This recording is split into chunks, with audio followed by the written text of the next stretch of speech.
ॐ शन्नो मित्रः शं वरुणः शन्नो भवत्वर्यमा शन्न इन्द्रो बृहस्पतिः शन्नो विष्णुरुक्रमः नमो ब्रह्मणे नमस्ते वायो त्वमेव प्रत्यक्षं ब्रह्मासि त्वामेव प्रत्यक्षं ब्रह्म वदिष्यामि घृतं वदिष्यामि सत्यं वदिष्यामि तन्मामवतु तद्वक्तारमवतु अवतु माम् अवतु वक्तारम् ॐ शान्तिः शान्तिः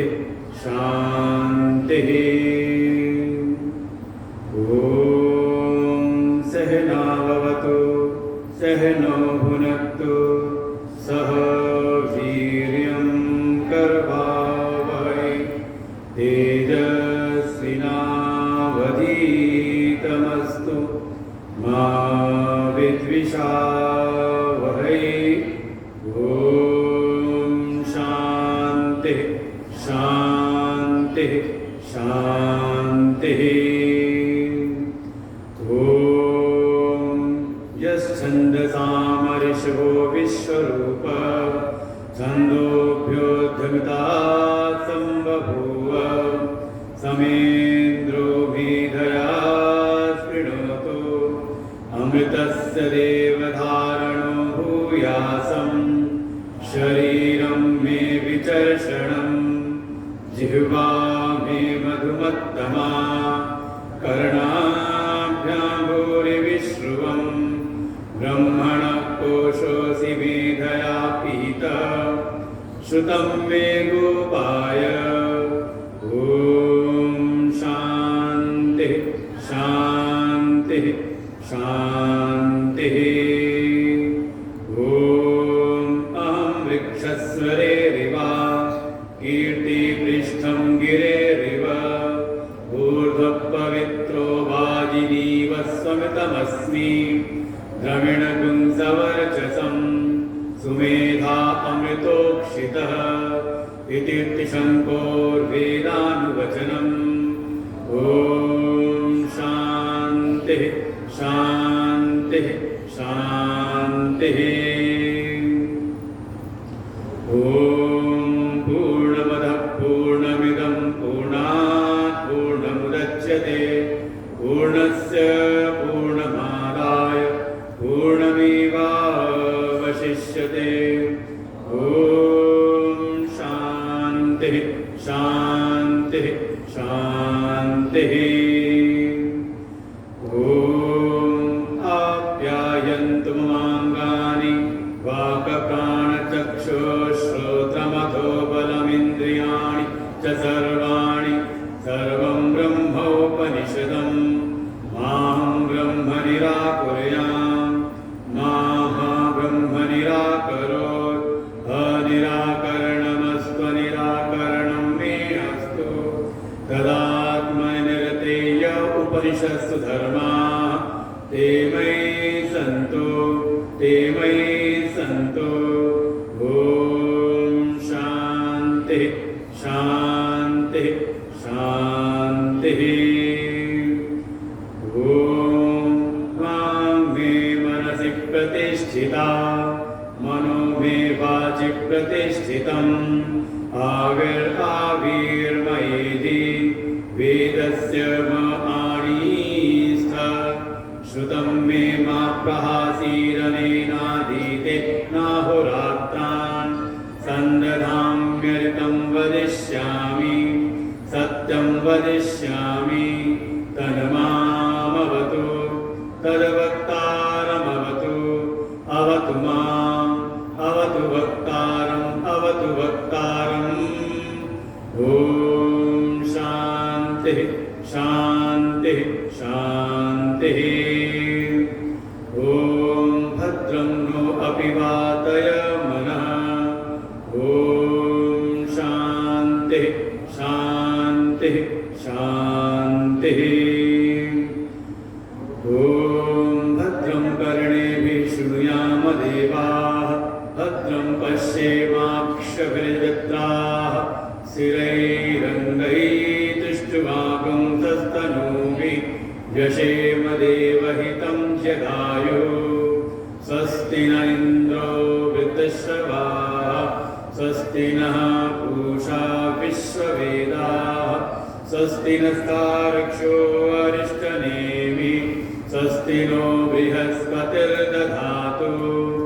ॐ शान्तिः शान्तिः शान्तिः।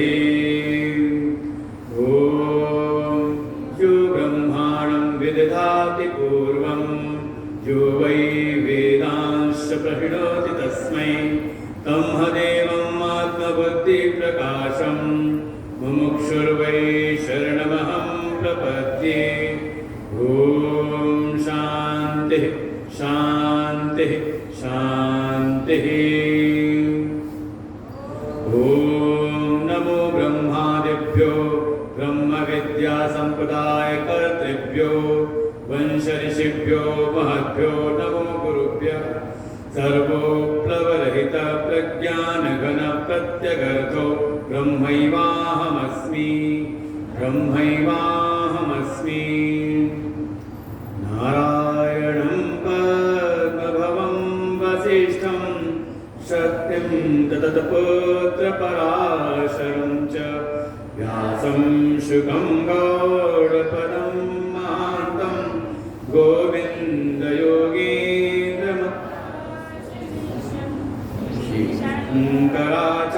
शङ्कराचार्यमथास्य पद्मपादं सहस्तामलकं च शिष्यं नमोटकं वार्तिककारमन्यान् अस्मद्गुरुन् सन्ततमानतोऽस्मि।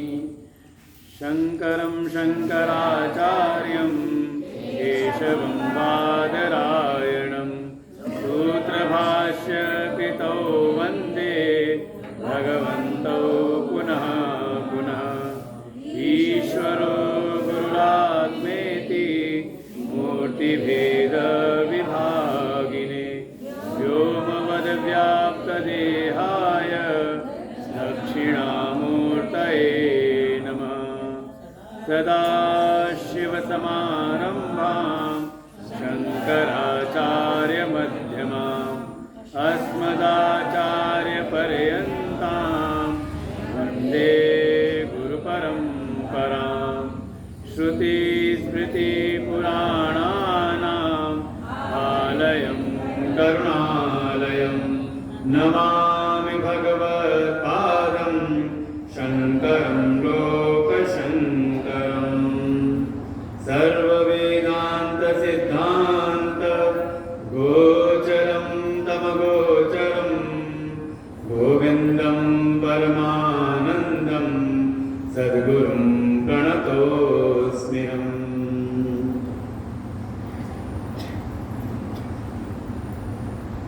सच्चिदानंद स्वरूप श्री युगल सरकार श्री राधा कृष्ण भगवान के चरणों में कोट संगमन।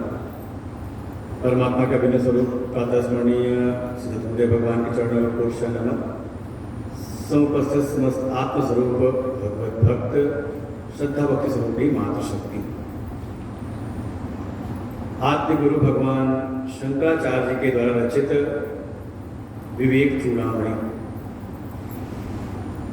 जिसमें आचार्य का प्रयास कि जो भी वेदांत के सारभूत सिद्धांत हैं उन सबका समावेश एक ही ग्रंथ में किया जाए। कि कोई भी वेदांत का प्रारंभिक साधक हो तो उसको वेदांत मार्ग में आगे बढ़ने के लिए जो भी हमारी श्रुतियों के, हमारी श्रीमद् भगवद गीता आदि शास्त्रों के जो भी सिद्धांत हैं उसके लिए आसानी से ग्राह्य हो सके। प्रारंभ ही किया आचार्य ने मंगलाचरण के द्वारा, जिसमें परमानंद स्वरूप साक्षात भगवत स्वरूप अपने गुरुदेव को स्मरण किया, क्योंकि सदगुरु की कृपा से ही हम में वो सामर्थ्य आती है कि जो इंद्रिय गोचर नहीं है, जो परम तत्व इंद्रिय ग्राह्य नहीं, वो भी हमें अनुभव में आ जाता है।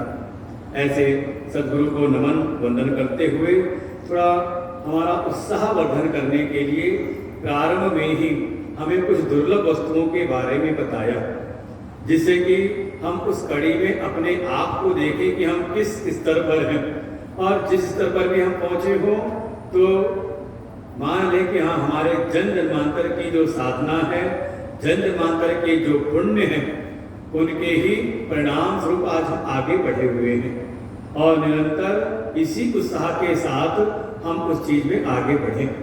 दवा जम नहीं रही, गूंज ज्यादा लग रहा है, जैसे गूंज के आ रही हो कि चलेंगे हमारे पास वाले, लगा तो कहीं गूंज से आवाज आ रही है। जंतु नाम नरजन्म दुर्लभमतः पुंस्तम ततो विप्रतः तस्मात् वैदिक धर्म मार्ग परता विद्वत् तस्मात् परम आत्मानात्म विवेचनम सनुभवो ब्रह्मात्मना संस्तुति मुक्तिर्नोशत कोटि जन्म स्मृति पुण्य बिना न लभ्यते। अगर इतनी सामर्थ्य हमको प्राप्त हुई है तो बढ़िया से चला शांति से, मुझे झाँव झाँव से बात पैदा लग रही है, ज़्यादा बढ़ा रखा है। समस्त जीवन प्राप्त जीवों में हमें मनुष्य का जन्म प्राप्त हुआ, इसकी दुर्लभता को हम समझें कि अत्यंत ही दुर्लभ ये मनुष्य का जीवन है। बड़े भाग मानुष तन पावा, उसमें भी थोड़ा हमारे भीतर पुरुषत्व है। इस आत्म कल्याण के मार्ग पर आगे बढ़ने के लिए हमारे भीतर निर्णय लेने की एक सामर्थ्य है, हमारे भीतर पौरुष की प्राप्ति हमें हुई है। तो ये भी समझे कि हाँ, हमारे जन्म जन्मांतर के पुण्यों का फल, उसमें भी थोड़ा वेद का अध्ययन, वेद का स्वाध्याय अगर हम कर रहे हैं तो ये भी हमारे जन्म जन्मांतरों के पुण्यों का ही परिणाम। उससे भी आगे जो हम चिंतन स्वाध्याय श्रवण कर रहे हैं, उस वैदिक मार्ग का अनुशीलन, उसको हम अपने जीवन में धारण कर रहे हैं, तो ये भी हमारे जन्म जन्मांतर की साधना का ही परिणाम है।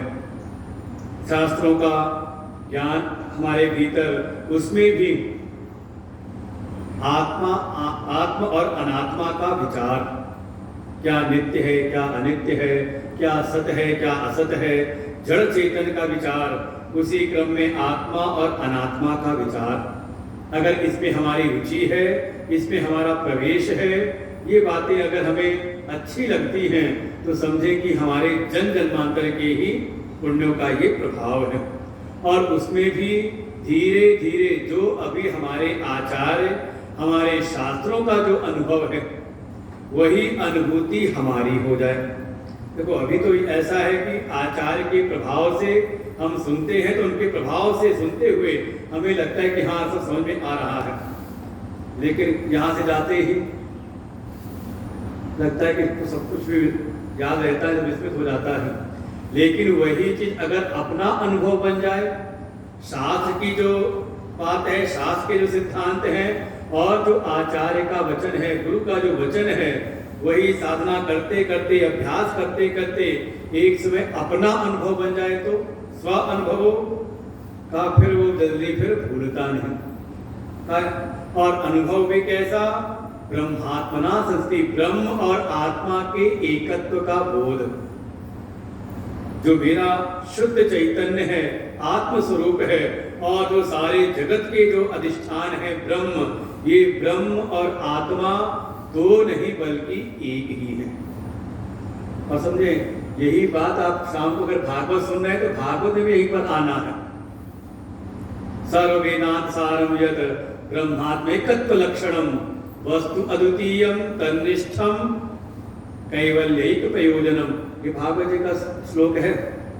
जब कभी हम पहुंचेंगे 12वें स्कंद में, बिल्कुल अंतिम में आकर के भागवत जी इसी बात को कहते हैं जो यहाँ पर हम पढ़ रहे हैं, सर्व वेदांत सिद्धांत गोचरम तम अगोचरम।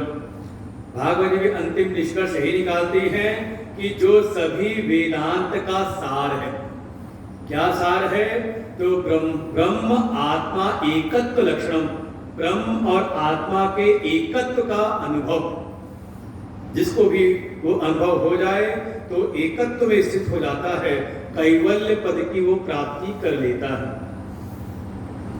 तो जो बात भागवत जी में सारी कथाएं सुनने के बाद हमें मिलेगा था, वो यहाँ प्रारंभ में कह दिया कि जो सदगुरु कृपा से, भगवत कृपा से साधना करते हुए इस स्थिति में पहुंच गया, आत्मा अनात्मा का विचार करते हुए अनाथ पदार्थों से अपने मन को हटाया, अपने आत्म का उसने अनुभव किया और जान लिया कि जो मेरी आत्मा है वही सर्व आत्मा है, वही सारे जगत की आत्मा है, वही ब्रह्म है और उसी में उसकी स्थिति हो गई। ब्रह्मात्मना संस्थिति, जैसे अर्जुन कहते स्थितो अस्मि न संदेह, हे प्रभु अब मेरे भीतर किसी प्रकार का कोई संदेह नहीं, अब मैं उस अपने आत्म स्वरूप में स्थित हो गया हूं।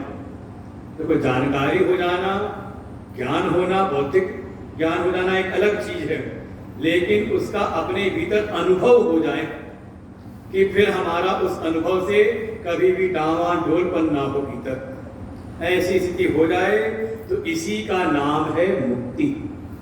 समझे, मुक्ति कोई मरने के बाद की चीज नहीं है, कम से कम ये मन से निकाल रहे कि हमारे सनातनी समाज में कहीं ना कहीं एक भय है मुक्ति के नाम से। भगवत प्राप्ति कहें तो अच्छा लगता है कि हाँ भगवान की प्राप्ति हो जाएगी, निर्वाण कहें तो लगता है कि हाँ कुछ मिल जाएगा, लेकिन जैसी कहें तुम्हें मोक्ष की प्राप्ति हो जाएगी तो जैसे मन घबराता है, मतलब मुक्ति माने कुछ मरने के बाद की चीज होगी। राजा परीक्षित को मुक्ति मिली तो मरने के बाद नहीं, उनका जो जीवन शेष था, 7 दिन उनके जीवन में शेष थे, तो उन 7 दिनों में ही जीवन रहते रहते ही उनको मोक्ष की प्राप्ति हुई है। उसके बाद शाप के अनुसार, प्रारब्ध अनुसार उनके शरीर का नाश होता है, लेकिन उनकी मृत्यु नहीं होती। तो ये भय निकाल दे कि मुक्ति कुछ मरने के बाद की, कहा जीवन रहते रहते ही ब्रह्म और आत्मा का के एकत्व का अनुभव और उसी में हमारी स्थिति हो जाए, स्वरूपावस्थान, स्वरूप में हमारा अवस्थान हो जाए, इसका नाम है मोक्ष। लेकिन ये मुक्ति अगर मिलती है तो ऐसे आसानी से नहीं मिलती। इसमें जो जिस क्रम में भी आप हो, समझ लें आपके जन्म जन्मांतर की जो पुण्यों की कमाई है उसके परिणाम स्वरूप, अगर आज हम यहाँ बैठ करके ऐसे वेदांत शास्त्रों का चिंतन कर रहे हैं, स्वाध्याय कर रहे हैं, तो ये अकारण नहीं है, बल्कि हमारे जन्म जन्मांतरों की कमाई का परिणाम है। सतकोटि जन्म स्मृति पुण्य बिना न लभ्यते, ये जो कुछ भी हमारे जीवन में घटित हो रहा है तो ये हमारे 100 करोड़ों, करोड़ नहीं कहा, उसमें भी सैकड़ों करोड़ों जन्मों के जो हमारे पुण्य हैं उसके परिणाम स्वरूप हमें प्राप्त हुआ है। इसलिए इसके महत्व को हम जाने और निरंतर, ये कोई ऐसा नहीं कि कुछ डराने के लिए बात बताई जा रही है कि नहीं इतनी पुण्य होंगे तो ये मिलेगा, बल्कि कहीं ना कहीं अगर जीवन में कोई भी इनमें से कोई कड़ी पर हमें प्राप्त हुई है, किसी भी स्तर पर अगर हम आ चुके हैं, तो उसके महत्व को समझें कि आज अगर हम इस साधना के स्तर पर पहुंचे हैं तो ये हमारे जन्म जन्मांतर की कमाई से हुआ है। अतः इसको व्यर्थ ना जाने दें, बल्कि और प्रयास करते हुए आगे बढ़े, क्योंकि जीवन में कुछ दुर्लभ चीजें हैं, वो अगर आपको प्राप्त हुई हैं तो एक तो कहा पुण्य, और साथ ही का उन पुण्यों के परिणाम स्वरूप आपके ऊपर भगवान की कृपा भी। जैसे गोस्वामी जी की 2 बातें आती हैं कि अगर जीवन में कोई संत मिले हैं तो 2 बात कही, अब मोहि भा भरोस हनुमंता, बिनु हरि कृपा मिले ही नहीं संता, और साथ ही एक बात और भी कह दी, पुण्य पुंज बिनु मिले ही न संता, सत्संगति संस्कृति कर अंता। तो कौन सी बात सत्य है? पुण्य के पुंज से कोई संत मिले, सदगुरु मिले, या भगवान की कृपा से? तो दोनों प्रसंगों को समझना पड़ता है कि जब कोई प्रयासरत है, साधना के मार्ग में आगे बढ़ रहा है, और देखिए कई बार क्या होता है, घर बैठे बैठे चीज मिल जाए ना, सदगुरु मिल जाए, आसानी से मिल जाए, तो हम उसकी कद्र नहीं करते। चलो कोई किसी ने जाके सत्संग सुना गुरु जी का लखनऊ में, उसको लगा हमारे गांव में भी ऐसा कार्यक्रम होना चाहिए, हमारे गांव समाज का भी एक यहाँ पर भी कहीं ना कहीं जागृति आनी चाहिए। वो पकड़ के ले आए और ये सुनते सुनते बस मिल गया घर बैठे, तो हम उसको उतना महत्व नहीं देते। और वही कोई ऐसे भी है, अभी कुछ समय पहले ही गुरु जी के ऐसे 2-3 भक्तों को हमने देखा जो सालों से गुरु जी को यूट्यूब पर सुन रहे थे, कई वर्षों से। फिर कोरोना टाइम से सुन रहे थे, वहां मिलना हो नहीं सकता। सुनते सुनते कभी उनके मन में इच्छा हुई तो फोन नंबर देखा हमारा, हमसे बात की और फिर कहाँ गुरु जी मिलेंगे। जब आ करके मिले तो लगा जैसे उनको साक्षात भगवान के दर्शन हो रहे हैं। क्यों? क्योंकि उन्होंने दुनिया भटक भटक करके देख लिया। एक तो ऐसे है कि उन्होंने कोई ऐसे गुरु को छोड़ा नहीं, जो भी प्रतिष्ठित हैं, जो भी बड़े ख्याति प्राप्त ऐसे ऐसे महान, जो अपनी अपनी व्यवस्थाओं को बड़े स्तर पर विश्व स्तर पर लेके चल रहे हैं, वो जाकर के सबके कैंपों को, सबके शिविरों में जा करके पैसा खर्च कर करके ऐसे नहीं, और जा करके देखा। और जिस दिन उनको मिला यूट्यूब पर पूज्य गुरुदेव भगवान का सत्संग, उनको लगा जो मैं पाना चाह रहा था वो मुझको प्राप्त हो गया।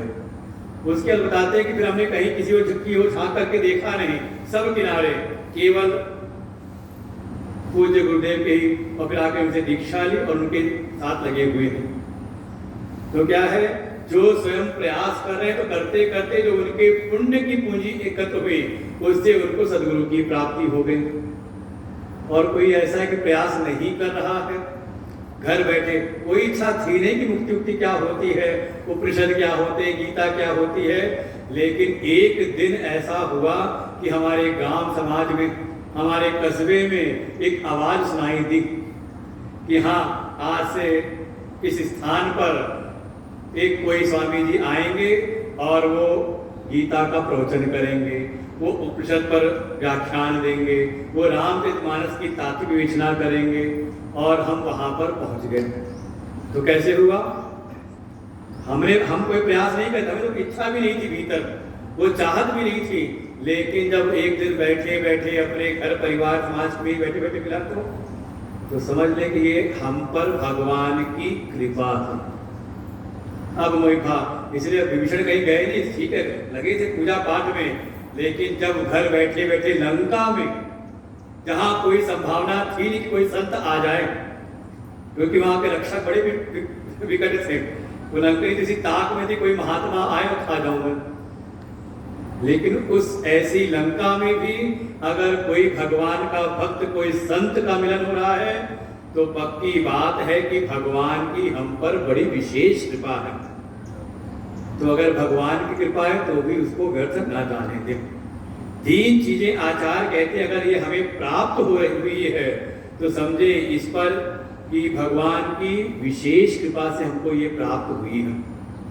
तीसरा श्लोक पाठ करते हैं। दुर्लभम त्रयमैवैतत्, दुर्लभम त्रयमैवैतत्, देवानुग्रहेतुकम्,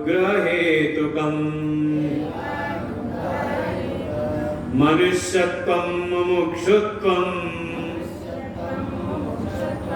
मनुष्यत्वं मुमुक्षुत्वं, महापुरुष संशयः, महापुरुष संशयः। त्रयम् एव दुर्लभम, ये 3 चीजें ही दुर्लभ है। हमें लगता है कि कुछ धन मिल जाए, घर परिवार हो जाए, ऐसा समाज मिल जाए, का वो नहीं, वो तो आपको जो प्रारब्ध में है, अर्थ और काम, ये तो प्रारब्धवशात आपके पुरुषार्थ से आपको सहज रूप से प्राप्त हो जाता है। लेकिन 3 चीजें ऐसी हैं, इनको आप दुर्लभ जानो। 3 ही, त्रयम एव एतत्, ये 3 अगर आपको प्राप्त हो रही है तो इसको जानो कि आपको अत्यंत ही दुर्लभ वस्तु प्राप्त हुई है। और इसकी दुर्लभता तो ऐसी है कि अगर आपको मिली है तो ये देवताओं के अनुग्रह से, जिनकी भी आपने पूजा उपासना, जिनसे आपने जिनकी साधना की है, उनकी कृपा से, ये कृपा साध्य है, पुरुषार्थ से प्राप्त नहीं होता, ये कृपा से ही ये प्राप्ति होती है। देव अनुग्रह हेतु कम, अगर ये मिला है तो इसमें एकमात्र हेतु, एकमात्र कारण है देव का अनुग्रह। जो हमारे इष्ट हैं, जो हमारे आराध्य हैं, उनकी कृपा। तो कौन सी वो चीज है? तो पहले ही कहा मनुष्यत्व। देखो मनुष्य शरीर को पहले कह दिया था प्रारंभिक स्तर पे ही, शुरुआत में ही, कि आपको मनुष्य का शरीर मिला है तो ठीक है, दुर्लभ है, पुण्य के प्रभाव से आपको मिला है। तो केवल मनुष्य का शरीर नहीं, थोड़ा ऊपर की कड़ी बढ़ रहे हैं, का मनुष्य के जीवन में मनुष्यत्व का भाव, मनुष्योचित गुण। जन्म के समय अगर आप मनुष्य को छोड़ दें जिस परिवेश में, वो वैसे ही गुणों को ग्रहण कर लेता है। ये समझे, एक मनुष्य के शरीर की महिमा ऐसी है। मनुष्य का बच्चा अगर इंग्लैंड में पैदा हो जाए तो उसको अंग्रेजी सिखानी नहीं पड़ती, वो जिस परिवेश में रहता है वो अंग्रेजी बोलने लगता है। वो अगर हिंदुस्तान में आ जाए तो क्या इसको हिंदी सिखानी पड़ेगी? इसलिए कभी ना मन में लाए कि हमें अंग्रेजी कोई भाषा नहीं आती। अरे जैसे हमें अंग्रेजी नहीं आती, ऐसे अंग्रेजों का जो पैदा हुआ बच्चा उसको हिंदी नहीं आती। कई बार हमारे भारतीय समाज में बड़ी, उनको भीतर कहीं ना कहीं एक नकारात्मक भाव आ जाता है, अरे हमें ये नहीं आता। कौन सी बात है, हिंदी तो आती है ना, अपनी मातृभाषा का तो हमें ज्ञान है ना। तो ये मनुष्य को आप जिस परिवेश में डाल दो, वो वैसा ही अपने आप को ढाल देता है। ये स्थिति पशुओं में नहीं है। अच्छा, आपके मोहल्ले का कुत्ता हो तो कैसे भौंकता होगा? और वही लखनऊ जाते होंगे तो शहर में, अच्छा इंग्लैंड का कुत्ता होगा तो अलग भौंकेगा। अब पशुओं में नहीं, जो पशु, अन्य जो जीव जंतु हैं, वो जो हजारों वर्ष पूर्व, सैकड़ों वर्ष पूर्व जैसा उनका जीवन था, आज भी उनका जीवन वैसा ही दिखाई देता है। उसमें कोई बहुत विकास की गति दिखती नहीं। लेकिन मनुष्य कभी शायद जंगलों में रहता था, आज बहुमंजिली इमारतों में रह रहा है। क्या हेतु है इसका? तो हेतु केवल एक है, जो इस मनुष्य शरीर के भीतर उसके मनुष्यत्व है, जो एक विवेक की सामर्थ्य है, जो निरंतर अपने भीतर परिवर्तन ला सकता है। एक मनुष्योचित गुण। जब जन्म हुआ तो जन्म के समय उसमें कोई संस्कार नहीं, लेकिन धीरे धीरे इसको संस्कारित किया जाता है। शिक्षा के द्वारा, विद्या के द्वारा, सत्संग के द्वारा ये धीरे धीरे संस्कार को ग्रहण कर सकता है। मनुष्योचित गुण इसके भीतर आ सकते हैं। और सबसे बड़ा मनुष्योचित गुण तो यही, मनुष्यत्व तो यही है कि दूसरे के दुख में हमारा मन दुखी हो और दूसरे के सुख से सुखी हो। केवल स्वार्थी जीवन नहीं, केवल अपने सुख दुख के लिए जीवन जिए, समझो कि अभी मनुष्यत्व नहीं है। जो सारे समाज की सेवा में लग सकता हो, जो अपने स्वार्थ का त्याग करके परोपकार की भावना से युक्त हो सकता हो, उसे कहा कि ये मनुष्यत्व से युक्त है। एक संत ने बड़ी अच्छी बात सुनाई मनुष्यत्व को के बारे में, कि कोई एक प्यासा राहगीर चलते चलते उसको बड़ी प्यास लगी है, आसपास कोई दिखता नहीं, तो एक हवेली दिखाई दी। पास जाकर के उसने आवाज लगाई, भाई कोई यहाँ पर हो तो उसको पानी पिला दे।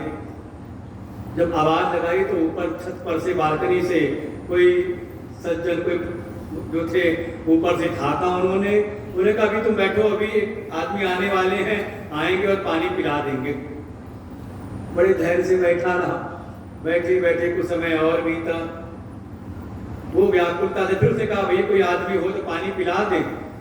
वो सज्जन फिर ऊपर से झाँके, कहा भी आ रहा है आदमी, आएगा पानी पिला देगा, चिंता ना करो, बैठो थोड़ी देर के लिए। वो तो तीसरी बार जब फिर उसने कहा, तब वो सज्जन फिर झाँके, तो नीचे वाले से रहा नहीं गया। उसने ये कहा कि भैया जब तक आदमी नहीं आ रहा तब तक आप ही आदमी बन जाओ। क्या है? मनुष्यत्व का गुण भीतर एक ऐसी चीज है जो आप परिश्रम से नहीं ग्रहण कर सकते, अचानक उत्पन्न नहीं कर सकते। ये तो आपके जन्म जन्मांतर के संस्कार, जन्म जन्मांतर की साधना, और सबसे बड़ी बात कि भगवान की कृपा, उस पे सारे गुण आते हैं।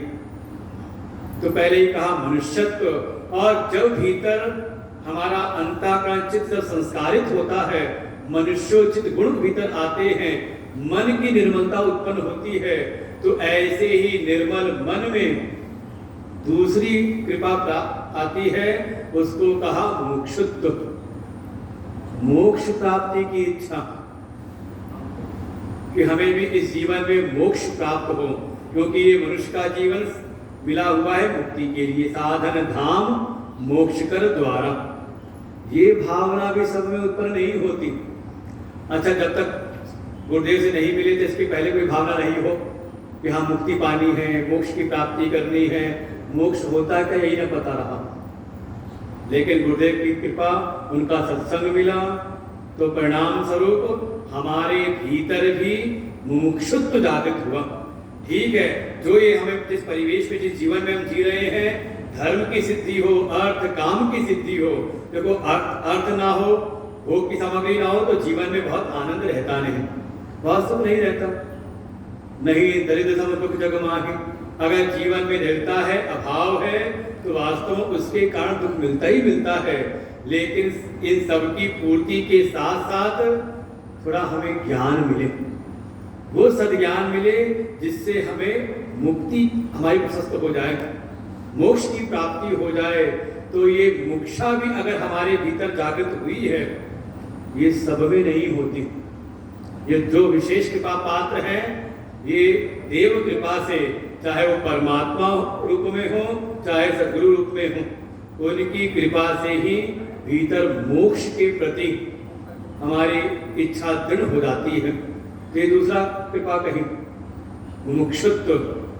अच्छा, भीतर मनुष्यत्व भी हो, मनुष्योचित हमारे भीतर गुण आ जाए, मन निर्मल हो गया साधना के द्वारा, भीतर मुमुक्षा भी जागृत हो गई, लेकिन कोई सद्गुरु ना मिले तो, महापुरुष का संशय आश्रय ना प्राप्त हो, श्रोत्रिय ब्रह्मनिष्ठ, जिनको वेदों के मंत्रों का ज्ञान भी हो, श्रुतियों का ज्ञान हो, और साथ ही उन परम तत्व का जिसने जीवन में अनुभव भी किया हो, ऐसे ब्रह्मनिष्ठ अगर महापुरुष का आश्रय ना मिले तो कह सकते हैं ये जो प्रारंभ की जो दो चीजें मिली है ना, मनुष्यत्व और मुमुक्षुत्व, ये संसार की मायामयी जगत के उधेड़ बुन में धीरे धीरे सबके सब धूमिल हो जाते हैं, लोग भटक जाते हैं समाज से। जो निकले थे मुक्ति के लिए, वो भी एक समय मुक्ति के मार्ग से, जो चतुर्थ जो पुरुषार्थ है, धर्म अर्थ काम से ऊपर जो मोक्ष पुरुषार्थ है, वहां पर हो करके भी अगर महापुरुष का आश्रय जीवन में बना ना रहे, तो एक समय उससे उनका भी पतन हो जाता है। जो दुनिया की माया में जगत को ही प्राप्त करने में लग जाते हैं। तो ये तीनों चीजें अगर हमारे जीवन में है, तो इसका भी हम महत्व अपने जीवन में करें, मनुष्यत्व, मुमुक्षुत्व, और तीसरा सद्गुरु का आश्रय। बिल्कुल आज के समाज में कई बार लगता है कि हाँ हमने अपने जीवन को अच्छा बना लिया, तो लगता है सबसे समस्या हमारे जीवन में रहती है, जो आता है वो सता के चला जाता है, और कोई ऐसा है जो दुष्ट है तो बड़े मजे में रह रहा है। तो समझे इस बात को, दुष्टता लाना, पतन करा लेना, अपने भीतर विकार उत्पन्न कर देना आसान है, तो तुरंत हो सकता है, लेकिन कोई अगर अपना उद्धार करना चाहे, अपने भीतर सद्गुणों को लाना चाहे, तो जल्दी आता नहीं। अच्छा, सत्य के मार्ग पर चलना आसान है या झूठ बोल देना? जैसे कहते हैं जल को गिराना हो नीचे की ओर, तो मल्टी लुढ़का तो पानी बह जाएगा, लेकिन छत पे चढ़ाना हो तो टैंकी में, तो कहीं ना कहीं जल्द की कृपा चाहिए होती है ना। ऐसे ही ये जो हमारा मन है, ये निम्न गतियों में तो आसानी से चला जाता है। किसी बच्चे को ना उल्टे पुल्टे काम करना, चोरी झूठ सिखाना नहीं पड़ता, स्वभाव का कहीं ना कहीं काम में कर जाता है। लेकिन सत्य के मार्ग में चलाना हो, तो अच्छे मार्ग पर चलाना हो, तो उसके लिए बड़ा प्रयत्न करना पड़ता है। अब पहले तो समझ लो जो स्कूल की जो शिक्षा है क्या कर रही है, 12 वर्ष उसको हम पढ़ाते हैं, सिखाते हैं, अच्छे गुणों में उसको आगे बढ़ाते हैं, इतना प्रयास, और किसी को बिगड़ना हो तो बस 4 संगत मिल जाए उसको, अपने आप बिगड़ जाता है आसानी से। तो ये अगर हमारे भीतर तीनों चीजें हैं तो ये भगवान की कृपा हम पर है, ये अत्यंत ही दुर्लभ है। अगर ये है भीतर, भले संसार में उपलब्धियों, संसार की उपलब्धियों में कुछ कमी भी हो तो कोई दुख नहीं, अगर ये 3 चीजें हैं तो अपने भीतर कहते प्रसन्नता ला सकते हैं, अपने को गौरवान्वित कर सकते हैं कि हमें ये 3 चीजें प्राप्त हैं। और तो और अगर ये तीनों चीजें मिली हुई हों और इसका कोई महत्व ना करे जीवन में तो फिर क्या है वो, तो आचार्य अगले श्लोक में कहते हैं, लब्ध्वा कथंचिन नरजन्म दुर्लभम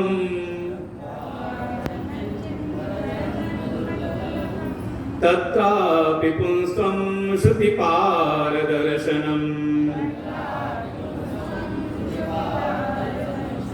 यः सात्ममुक्तो नयतेत मूढधीः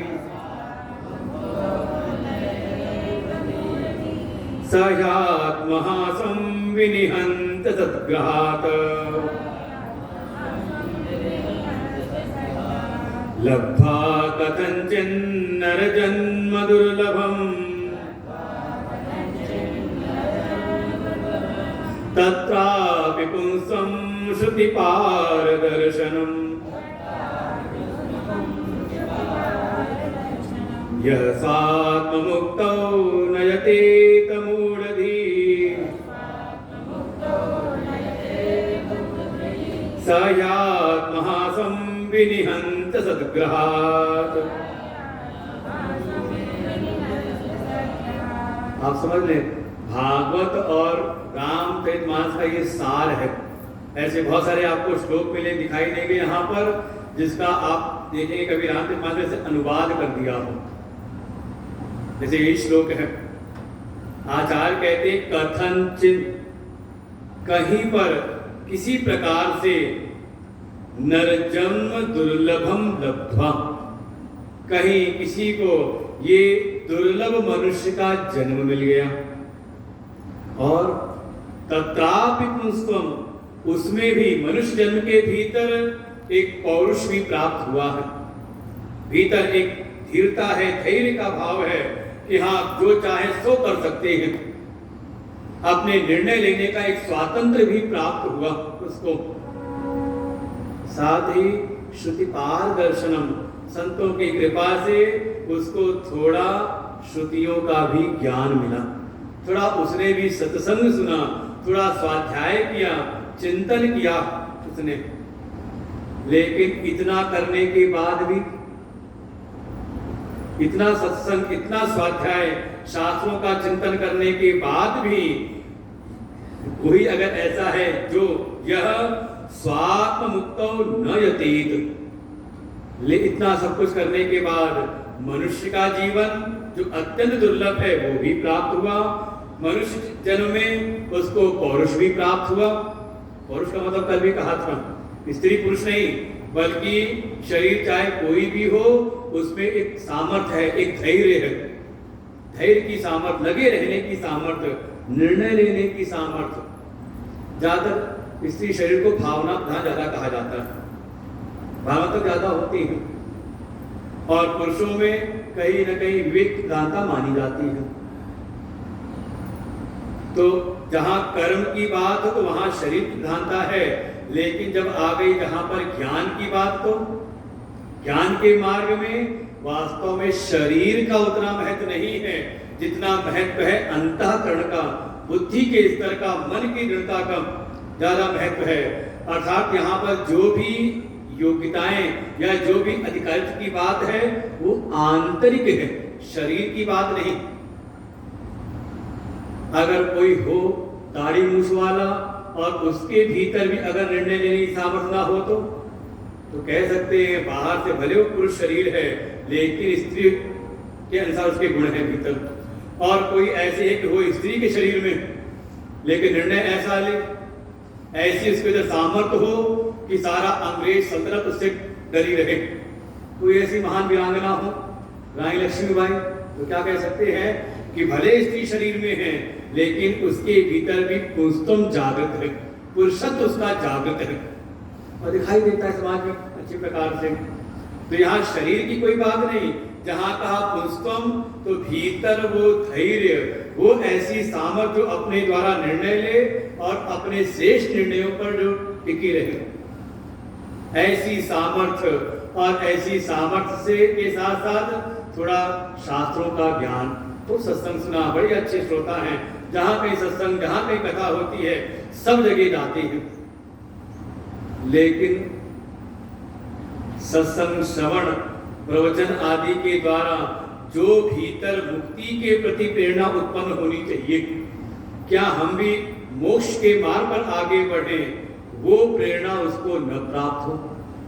कहते सत्संग तो खूब सुनते हो, जानकारी तो खूब इकट्ठी करते हो, लेकिन वो जिज्ञासा जो हमारे भीतर है वो मुमुक्षा में परिवर्तित ना हो। तो क्या कहें, तो आचार्य कहते हैं फिर उसको क्या कहे, जो कोई भी ऐसा है तो कौन है, कहा वो मूढ़ धी। धी माने बुद्धि, मूढ़ माने का मूर्ख। वो फिर ऐसा कौन मूर्ख बुद्धि वाला होगा, फिर उसका परिणाम क्या है, का स ही आत्मा स्वम विनिहंति असत ग्रहात्। इतना सत्संग प्रवचन सुनने के बाद, इतनी सामर्थ्य आने के बाद, श्रुतियों का शास्त्रों का ज्ञान होने के उपरांत भी उसके चित्त में ये संसार की जो असत वस्तुएं हैं उसी में ऐसी इसकी आसक्ति है, वो इस संसार के असत पदार्थों को ऐसा पकड़ करके बैठा है कि वो उनको छोड़ करके मुक्ति के मार्ग में आने को तैयार नहीं होता। तो कौन है, कहा फिर उससे बढ़कर के कोई मूर्ख है ही नहीं। और तो हर परिणाम क्या होता है जीवन के, का स ही आत्मा, वो समझ लो वही वास्तविक आत्महत्यारे। जे न तरे भवसागर नर समाज अस्पाई। बिल्कुल देखिए मानसिक उपाय मिल जाएगी तो है आपको, बिल्कुल इसी का अनुवाद रूप में कि ऐसा नर समाज पाने पा करके भी जो भवसागर से तरने का प्रयास न करे, तो क्या कहा वहां पर, तेकृत निंदक मंदमती आत्महन गति जाए। है कि नहीं अनुवाद, बिल्कुल इस बात संस्कृत में, वो बात गोस्वामी जी ने बिल्कुल हमारी लोक भाषा में, बिल्कुल सारे शास्त्रों का सार एक ही है, लेके वही जाएगा। वहां कथानकों के माध्यम से थोड़ा हमारे मन का रंजन करते हुए हमें उस तत्व तक ले जाते हैं। और यहाँ आचार्य प्रारंभ में सीधे वहां ये बात सुनने को मिलेगी आपको उत्तरकांड में, जब आप सारे सोपानों को पार करते करते आगे पहुंचेंगे। कांड माने घटना नहीं, कई बार कांड शब्द को हम बड़े गलत अर्थ में लेते, कहाँ वहां क्या कांड हो गया। कांड माने जैसे आपने देखी हो एक दूर्वा जो घास होती है उसमें पोर होते हैं, उसमें 7 पोर 7 ऐसे बने रहते हैं। तो कांड माने तो कहते पोर, एक एक क्रम से आगे बढ़ते हुए जब आप उत्तर कांड में जाएंगे तो आपको ये सार मिलेगा। और आचार्य इस विवेक चूड़ामणि में प्रारंभ ही यहीं से कर रहे हैं। वो मान के चल रहे हैं कि आपने सब ये रामायण राम कथा भागवत कथा तो सुन रखी है और आपके भीतर वो सामर्थ्य है, वो जिज्ञासा है। तो वास्तव में वही आत्महत्यारे हैं, वो अपनी इस आत्मा का हनन करने वाले हैं। तो उनसे बढ़कर के कौन मूढ़ होगा। इसलिए इसका महत्व करते हुए हम थोड़ा आगे बढ़े। इसलिए से भगवान आचार्य रुकते ने आगे पुनः कहते हैं, इतः कुनस्ति मूढ़ात्मा, इतः कोनोऽस्ति मूढ़ात्मा, यस्तु स्वार्थे प्रमाद्यति, दुर्लभं मानुषं देहं प्राप्य तत्रापि पौरुषम्। इतः कुनस्ति मूढ़ात्मा, यस्तु स्वार्थे प्रमाद्यति, दुर्लभं मानुषं देहं प्राप्य तत्रापि पौरुषम। हम सबको लगता है कि थोड़ा स्वार्थी तो होना चाहिए, समाज में जीवन जीव लगता है कि ज्यादा परोपकार में लग जाओ तो अपना ही नुकसान होता है कि नहीं? स्वार्थी भाव आता है कि नहीं आता? आचार्य कहते हैं अगर स्वार्थी भी बनना है तो पहले स्वार्थ के भाव को समझे। स्वार्थी माने स्वधन अर्थी, जो अपने आप के लिए ही सोचे। तो कहते हैं कि बस केवल अपने जीवन के सोचते तो कौन है? स्वार्थी है। कहा अगर स्वार्थी भी हो तो स्व को पहले ठीक से समझो, स्व को केवल देह तक सीमित मत रखो, क्योंकि देह तो क्षण प्रतिक्षण परिवर्तित हो रही है। कौन सी देह? पहले अपने स्व को जाने। स्व माने का ये बाह्य देह नहीं, भीतर के ये मन बुद्धि चित्त नहीं, जीव नहीं, बल्कि स्व को जाने अपनी आत्मा। और अपनी आत्मा को पाने के लिए जो अर्थी हो जाए, इसको भी कहा गया एक बार अगर आत्म कल्याण अपना करना हो तो परम स्वार्थी होना पड़ता है। और ऐसा कोई स्वार्थी हो तो उसको कोई दोष नहीं लगता। आत्मेच्छा विवसीयताम निज गृहात् पूर्णम विनिर्गम्यताम, कहाँ का श्लोक है? ये पहले आपने सुना था गुरुदेव से साधना पंचकम, उसका पहले श्लोक की आखिरी पंक्ति है कि अगर किसी के भीतर आत्म प्राप्ति की आस रूप में स्थिति प्राप्त करने की इच्छा जागृत हुई और वो सारे जगत के कर्तव्यों को, केवल परिवार के नहीं, निज गृहात् अपने घर परिवार के, अपने समाज के समस्त कर्तव्यों को अगर छोड़ करके निकल भी जाए तो उसको कोई दोष नहीं। हाँ, कोई अगर अपने देह को ही अपना स्वरूप मान ले, दैहिक स्वार्थ के लिए अगर कुछ करा तो उसमें दोष है, कहीं स्वार्थी का वो स्वार्थपना दोष है। लेकिन किसी ने अपने स्व को स्थित किया अपने आत्मा में और अपने आत्म स्वरूप की प्राप्ति के लिए अगर वो सबका त्याग भी कर दे तो कोई दोष नहीं। तो भगवान उसी पर संकेत करते हैं कि कोई स्वार्थी हो और वो अपने स्वार्थ में, परम स्वार्थ में अगर वो प्रमाद करता है, उसके लिए सचेत नहीं रहता, सावधान नहीं रहता, तो उससे बढ़कर के कौन मूर्ख होगा? भाई जैसे एक पशु पक्षी भी है तो वो भी अपने हित अनित का विचार करता है। वो भी विचार करता है कि मेरा स्वार्थ किससे सिद्ध होगा। तो हमें तो मनुष्य का जन्म मिला है ना, नर जन्म दुर्लभम मानुषम देहम दुर्लभम, ये मनुष्य का दुर्लभ देह मिला और इस देह में आकर के भी हमने अपने परम स्वार्थ, अपने आत्म स्वरूप के प्रति हम जागृत नहीं रहे, सचेत नहीं रहे, सावधान नहीं रहे, तो हमसे बढ़ करके फिर इस संसार में कौन मूर्ख होगा? पिता को नु अस्ति मूढ़ आत्मा, तो उससे बढ़ करके मूर्ख कौन होगा जो अपने उस परम स्वार्थ के लिए सचेत न रहता हो, सावधान न रहता हो। और वो भी कब? कहा ये दुर्लभ मनुष्य का जन्म मिलने के बाद, और उस मनुष्य जन्म में भी प्राप्य तत्रापि पौरुषम, पौरुष मिला इस मनुष्य जन्म में, उसके बाद भी समय से सत्संग में आकर के, संतों के सानिध्य में आकर के इन शास्त्रों का विचार न करें, इन शास्त्रों के, इन वेदांत शास्त्रों विचार के द्वारा अपने आत्म स्वरूप की उपलब्धि न करें, तो उससे बढ़कर के फिर कौन मूर्ख होगा? ठीक है, दुनिया का उसको बहुत ज्ञान होगा, ज्यादा स्थिति ऐसे ही है, दुनिया का उसको सारा ज्ञान है और अपने बारे में जानता नहीं। कौन है? समझ लेना, कोई बहुत डिग्री वाले भी हो, लेकिन अगर अपने आत्म स्वरूप की पहचान नहीं, समझ लो फिर वो मूर्ख ही, उसके ज्ञान की कोई महिमा नहीं। और तो और फिर पुनः लक्ष्य के प्रति सचेत करते हैं, क्योंकि संसार में साधना के मार्ग में आपको बहुत सारे लोग दिख जाएंगे। कोई तो ऐसा दिखता है कि हाँ वो हमेशा लगे हुए सत्संग में, प्रवचन में, सारे शास्त्रों के ज्ञान अर्जन में, चिंतन में तो लगे हुए हैं।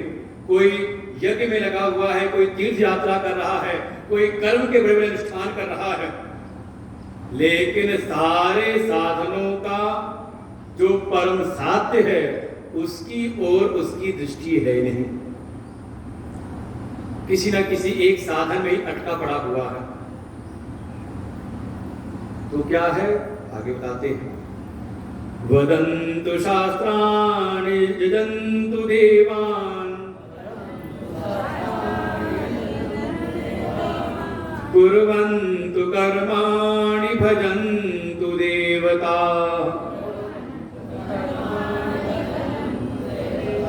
आत्मैक्यबोधेन विना विमुक्तिः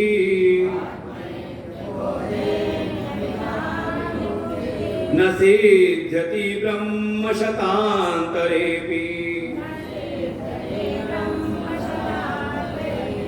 वदन्तु शास्त्राणि यजन्तु देवान् कुर्वन्तु कर्माणि भजन्तु देवता आत्मैक्यबोधेन विना विमुक्तिः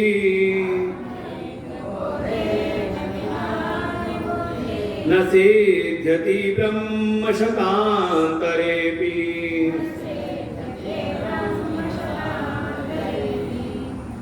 कोई ऐसा है जो अनेकों अनेकों शास्त्रों के व्याख्यान में बहुत कुशल है। वदंत शास्त्राणि, उनके साथ बैठे तो शास्त्रों का बड़ा सुंदर वो व्याख्यान करते हैं। उस आप में भी वो समझ आ जाए कि जो शास्त्र खाया उसकी व्याख्यान करना हो तो कुछ ना हो तो आप चले जाओ।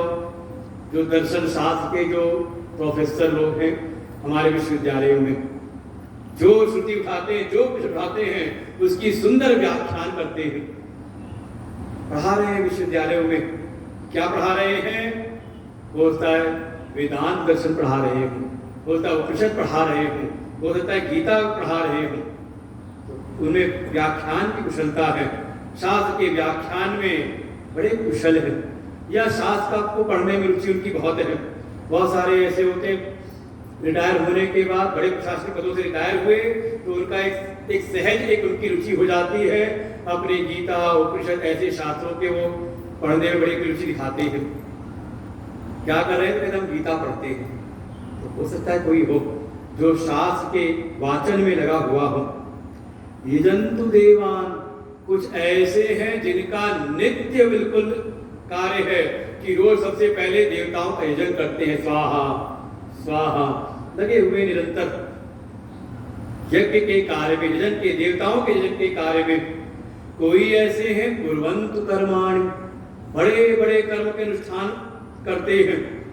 कुछ नहीं तो इसमें आप समझ लें वैदिक कार्य भी, कोई वैदिक कर्म का अनुष्ठान कर रहे हैं और कोई सामाजिक इष्ट और पूर्त दोनों प्रकार के कर्मों के अनुष्ठान में लगे हुए हैं।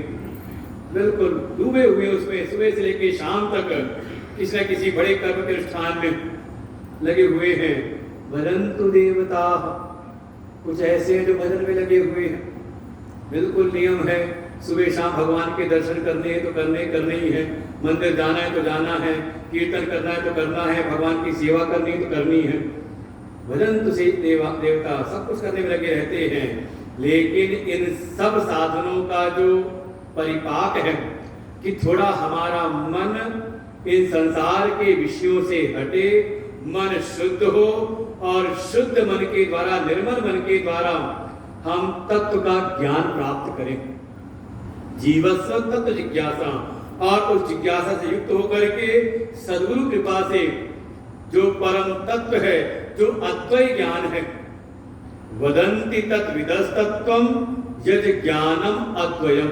पहले भागवत में आया था सूत्र कि तत्व क्या है, कहा जहाँ जो अद्वैत ज्ञान है, जो अद्वैत का ज्ञान है, जहाँ दूसरे की कोई सत्ता नहीं, उस तत्व को अर्थात ब्रह्म और आत्मा के एकत्व का अनुभव, आत्मैक्य बोधेन कि आत्मा ही है, वही एक परम तत्व है, दूसरा कोई है नहीं।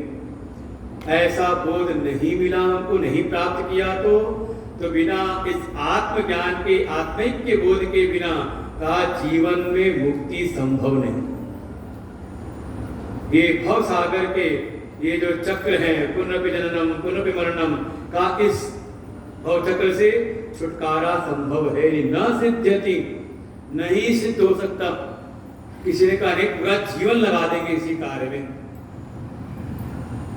इस जन्म में नहीं होगा तो अगले जन्म में और प्रयास करेंगे। यहां का 2-4 जीवन की बात नहीं है। न सिद्ध्यति ब्रह्म शतांतरेपि, 1-2-4 जीवन क्या 100 ब्रह्माओं का भी जीवन आप लगा दो, का मुक्ति मिलने वाली नहीं है। एक ब्रह्मा का काल कितना है, तो कभी गीता जो उठाना आएगा वहां पर, सहस्रयुग पर्यंतम अरहे ब्रह्मणो विदु, 1000 चतुर्युग बराबर उनका एक दिन है, इतनी लंबी उनकी रात है, ऐसी 365 दिन का एक उनका वर्ष है। 100 वर्ष की आयु है ब्रह्मा की, कितना होगा एक चतुर्युग? 4,32,000 हम सुनते हैं कलयुग की आयु, इससे दुगनी द्वापर, उससे तिगनी त्रेता, उससे 4 गुनी सतयुग, इन चारों को जोड़ लेना घर जा करके कैलकुलेटर लेकर के, और उसके बाद जितना निकला आए एक चतुर्युग, चारों को जोड़ने के बाद उसको फिर गुणा करना 1000 से, सहस्रयुग 1000 से गुणा करना, जितना आ जाए तो समझना ब्रह्मा का एक दिन है, इतनी लंबी उनकी रात है। और ऐसे ही फिर 365 दिन गुणा करते रहना, 1000 गुणा किया फिर 365 से गुणा कर देना, फिर उसको 100 से गुणा करना, क्योंकि वो एक दिन, ऐसे 365 दिन के बाद फिर ऐसे 100 वर्ष की आयु है, जितना निकल आए ना उसको फिर 100 से गुणा कर देना। इतना समय बीत जाने के बाद भी चाहे आप कोई सी भी साधना करते हो, अगर ज्ञान की प्राप्ति नहीं की, सत्संग नहीं किया आपने, और उस ज्ञान भी कैसा आत्मैक्य बोध, ब्रह्म और आत्मा की एकता का अनुभव, उस एक अद्वैत तत्व का अनुभव जब तक प्राप्त नहीं होता तब तक मुक्ति संभव नहीं है। वो डरा नहीं रहे, बल्कि आपको उत्साह दे रहे हैं कि अतिशय कर्तव्यता की आवश्यकता है। जैसे इस संसार में कोई एक प्रतियोगी जो विद्यार्थी होते हैं, जीवन का एक लक्ष्य बना लिया कि यूपीएससी कंप्लीट करना है, आईएएस बनना है, पीसीएस बनना है, कितनी लगन होती है उसकी, कितनी लगन रहती है उसकी। देखिए घर छोड़ करके ना खाने पीने का होश है, घर छोड़ के कहीं के कमरे में 4-4 लोग रहते हैं, पूरा जीवन उनका पूरा दिनचर्या उनकी इसी में लगी रहती है। जब एक छोटे से पद के लिए इतना प्रयास है तो ये तो मोक्ष की बात है, परम पुरुषार्थ है। अर्थ और काम के लिए हम इतना प्रयास करते हैं तो जो परम पुरुषार्थ मोक्ष है, तो उसके लिए भी अतिशय कर्तव्यता की आवश्यकता है। थोड़ा हम अपने प्रयास को और बढ़ाएं। हमें लगता है कि तो साधन कर, और देखें बिल्कुल आप ढूंढो चौपाई तो मिल जाएगी आपको। सत्संगति मुद मंगल मूला, सोई फल सिद्धि सब साधन फूला। वो स्वामी प्रारंभ इसी बात को संकेत कर देते हैं कि ये जितने भी प्रारंभिक साधन है ये फूल स्थानीय है। जप तप जोग यज्ञ तीर्थ, ये जितने भी व्रत उपासना आदि आप कर्म करते हैं, ये वैसे हैं जैसे किसी वृक्ष में पहले फूल आता है, लेकिन फूल की भी सार्थकता तब है जब वो फूल फल में परिणत हो जाए। अच्छा बढ़िया कोई पेड़ लगाओ, उसमें फूल तो खूब आए लेकिन फल ना लगे तो कितने दिन रखोगे पेड़ को? कहोगे पेड़ ठीक नहीं, बेकार है, काटो दूसरा लगाओ, है कि नहीं? भगवान भी एक बार समझा रहे हैं कि जितने भी आप, चाहे वो सत्संग प्रवचन की सामर्थ्य आ जाए, शास्त्र अध्ययन में रुचि आपकी आ जाए, आप यज्ञ आदि में लगे हो, आप भगवान का भजन खूब करते हो, आप बड़े बड़े कर्म के अनुष्ठान सेवा के कार्य बड़े बड़े कर रहे हो, ये सब ठीक है, लेकिन इसके द्वारा थोड़ी भीतर तत्व की जिज्ञासा हो और आप आत्मैक्य बोध, आत्मैक्य उस एक तत्व का ज्ञान प्राप्त करें, और जीवन में ये नहीं आ रहा, सत्संग नहीं मिल रहा, ऐसा वेदांत का स्वाध्याय नहीं मिल रहा, तो समझे कि आपकी जितनी भी क्रियाफल साधनाएं हैं सबकी सब व्यर्थ है। सत्संगति मुद मंगल मूला, उन सारी साधनाओं का जो परम मंगल में जो परिणाम है वो है सत्संग, क्योंकि बिनु सत्संग विवेक न होए। वो एक क्रम है, नापित मान से बाहर का जो प्रारंभ यहाँ शुरू किया, बिल्कुल आप वेद करा सकते हैं। और भागवत जी में भी कहा इसी बात को, धर्म सृष्टाम पुंस विश्वक्सेन कथासु यः नोत्पादे निरतिम श्रम एव ही केवलम। कि कोई ऐसा मनुष्य है जो धर्म के बड़े बड़े अनुष्ठान करता है, धर्म का अनुष्ठान पूरे सारे साधन करता है, शास्त्र में भी उसकी रुचि है, शास्त्र अध्ययन करता है, यजन कर रहा है, भजन कर रहा है, कर्म के अनुष्ठान कर रहा है, बड़ी तपस्या कर रहा है, तीर्थ यात्रा कर रहा है, धर्म के बड़े बड़े अनुष्ठान करता है, लेकिन इन सारे धर्मानुष्ठान का परिणाम संसार से के विषयों से थोड़ी विरक्ति और भगवान की कथाओं से अनुरक्ति। नो उत्पादेन यदि रतिम विश्वक्सेन कथासु यः। अगर उसकी भगवान विश्वक्सेन, भगवान श्री हरि की कथाओं, उनके तत्व में अगर उसकी रति नहीं उत्पन्न हो रही, तो भागवतकार कहते हैं कि उसने जीवन में फिर कोई धर्म नहीं, बल्कि सब उसका श्रम एव ही केवलम। वो मात्र श्रम कर रहा, मजदूरी कर रहा। जैसे एक मजदूर होता है, उसको कोई काम दे दो तो वो केवल कर्म करने के लिए कर्म करता है, सीखता नहीं। इसे पूरे जीवन पर्यंत उसके जीवन का स्तर वही रहता है। और उसी में कोई ऐसा भी हो सकता है कि वो जो भी कर्म उसको दिया, काम दिया, वो काम करते करते उससे कुछ शिक्षा लेता है और क्रमशः धीरे धीरे आगे बढ़ते बढ़ते हो सकता है बड़ा बिल्डर बन जाए। समाज में देखने को आता है, मिलता है बिल्कुल स्पष्ट रूप से। वही कर्म कर रहा था जो अन्य लोग कर रहे थे, मजदूरी का काम, लेकिन करते करते सीखते सीखते वो आगे बढ़ गया। होता है बड़ा उसने व्यापार खड़ा कर दिया हो छोटे से काम से। यही कह रहे हैं, ये जितनी भी बाह्य जो कर्मफल साधनाएं हैं, इनका परिणाम है कि अंतःकरण शुद्ध हो और हम इस ज्ञान की प्राप्ति करें। तो क्यों नहीं होती? तो अगले श्लोक में कहते हैं उसका एक कारण है। कहीं ना कहीं भीतर जन्म जन्मांतर के संस्कार ऐसे बैठे हैं कि अगर धन नहीं होगा, अर्थ नहीं मिलेगा, भाई चार पुरुषार्थ है, धर्म अर्थ काम मोक्ष, अर्थ और काम की सिद्धि नहीं होगी तो जीवन में आनंद नहीं होगा। अमृतत्वस्य नाशास्ति, अमृतत्वस्य नाशास्ति, वित्ते नित्येव हि श्रुतिः, वित्ते नित्येव हि श्रुतिः, ब्रवीति कर्मणो मुक्ते अहेतुत्वं सुटं यतः, अहेतुत्वं सुटं यतः। तो ये बात तो हमारे गोस्वामी जी बड़े सरलता से कह देते हैं। जहां पूछा सबसे बड़ा दुख क्या है, सबसे बड़ा सुख क्या है, मैं तो यही बात उन्होंने कह दी। दुख तो माना उन्होंने कि नहीं दरिद्र सम दुख जग माही। बिल्कुल कहा कि हाँ, जीवन में अगर दरिद्रता है, अभाव है, क्योंकि वो अपने जीवन में अनुभव किया था, अभाव का जीवन बहुत सुखी जीवन नहीं होता, दुख तो मिलता है अभाव में।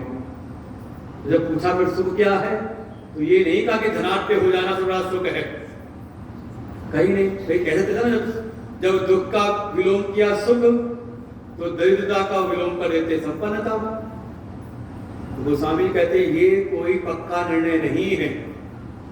जीवन में अगर सुख है तो कब है, तो उनके जीवन की अनुभूति है जब जीवन में संत का आगमन हुआ, जब संत की शरणागति उनको भी संत आश्रय मिला, तो जीवन में परिवर्तन आया।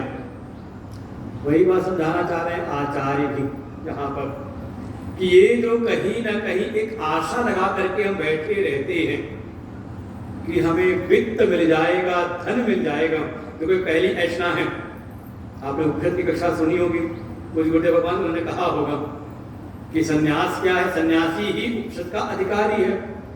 तो लगे हम तो अभी गृहस्थ धर्म में, तो हम क्या हम अधिकारी नहीं हैं। तो कुछ गुरुदेव सदा इस बात को समझाते हैं, ये ऐसी चिंता मत करो, अगर 3 ऐष्णाओं का आपने त्याग कर दिया है तो समझ लो आप भी सन्यासी के समान ही हो। लेकिन आसान नहीं, मुश्किल है। जैसे पहले ही ऐष्णा है वित्त ऐष्णा, ये जन्म जन्मांतर के संस्कार ही हमारे भीतर आकर के बैठते हैं।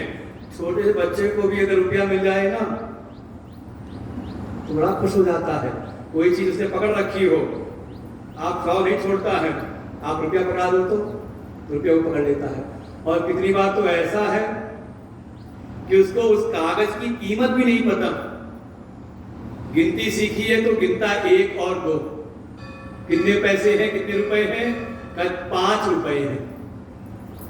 और कई बार होता है, हमने कोई परखा इस चीज को, हमारे आसपास छोटे बच्चे जब आते हैं तो कई बार उनको दिया हमने 200 की नोट दी या 100 की नोट दी, पकड़ ली उसने।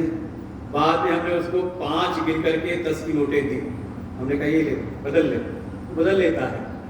उसको नहीं पता किस कागज का कितना मूल्य है, किसकी कीमत ज्यादा है। लेकिन ये संस्कार उसके भीतर है कि ये रुपया है। रुपया होगा तो तुरंत जाएंगे दुकान पर, टॉफी मिल जाएगी, कोई चीज खानी होगी तो वो मिल जाएगी, है कि नहीं। छोटे से बच्चे में भी ये संस्कार है। ये कहीं ना कहीं जन्म जन्मांतर से ये संस्कार लेकर के आए हुए हैं। कैसा संस्कार कि धन मिल जाएगा तो हमें इस संसार में परम सुख मिलेगा। इसी को नकार निषेध कर रहे हैं कि हे भाई, हे साधक, हे मनुष्य, कि ये जो भीतर अमृत की आशा तुमने लगा रखी है कि हाँ मुझे अमरता की प्राप्ति हो जाए, मुझे नित्य सुख की प्राप्ति हो। अमरता मतलब अमृत की प्राप्ति, अर्थात जो सुख ऐसा मिले, सुख ऐसा हो जो नित्य हो, नित्य आनंद की प्राप्ति जो तुम करना चाहते हो। और उसकी आशा तुमने लगा रखी किससे कि हम जब धनी हो जाएंगे तो बड़े आनंद में रहेंगे। ऐसी आशा ना करो, क्योंकि ऐसी बात तो श्रुति भी निषेध करती है। न वित्तेन तर्पणीयो मनुष्य, कठोर श्रुति ऐसी है, वो कहती है कि ये मनुष्य को कभी भी शांति धन से नहीं मिल सकती। ये मनुष्य का मन ऐसा है ना, कभी तृप्त नहीं होता। आपको लगता है कि हाँ 1000-2000 मिल जाए, किसी को लगता है कि 1,00,000, 2,00,000, 10,00,000 मिल जाए, तो वहीं पर कोई जो जिसको जो उस स्थिति पर है तो उसको लगता है करोड़ों में हो जाए। जो करोड़ों में हो जाए तो हर साल हिसाब लगाता है, इस बार 100 करोड़ का टर्नओवर है, अगले वर्ष 200 करोड़ का करना है, फिर 10,000 करोड़ का करना है। देखिए कहीं शांति मिलती नहीं धन के द्वारा। हमेशा ये धन का स्वभाव है। क्या स्वभाव है? अपूर्णता। धन जब भी मिलता है तो अपूर्ण ही मिलता, पूरा नहीं मिलता। कितना धन मिल जाए आपका मन शांत हो जाएगा? कोई कल्पना है? कितना धन मिल जाए? कहते अपार, इतना मिल जाए कोई कभी कोई संख्या नहीं बता सकता कोई कितने धन से। लेकिन वही कह रहे हैं कि ये धन के द्वारा, वित्त से।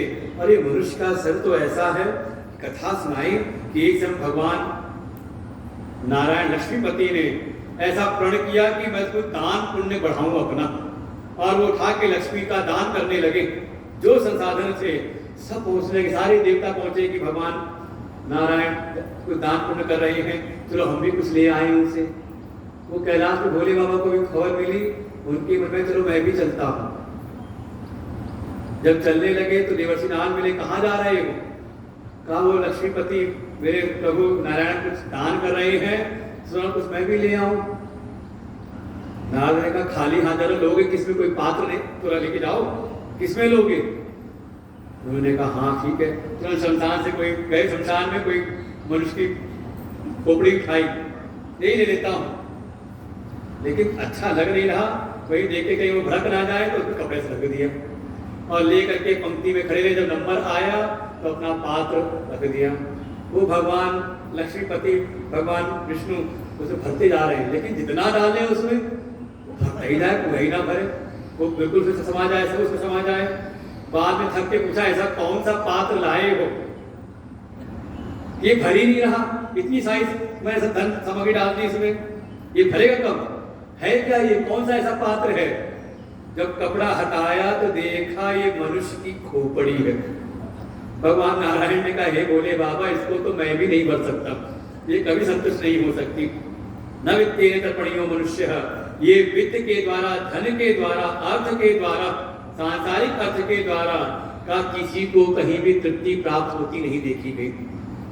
हमेशा पूर्णता लगती है भीतर, और मिल जाए की भावना बनी रहती है।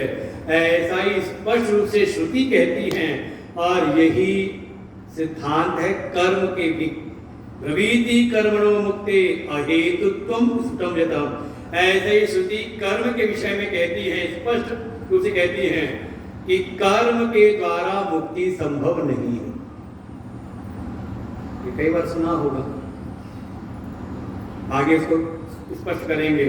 किसी कर्म के द्वारा, और कभी ईश्वर से सुना होगा आपने, उधर सुना है भी, यहाँ पढ़ाया है ईश्वर उपनिषद, तो वहां कहा था कर्म के द्वारा 4 ही चीज हो सकती है।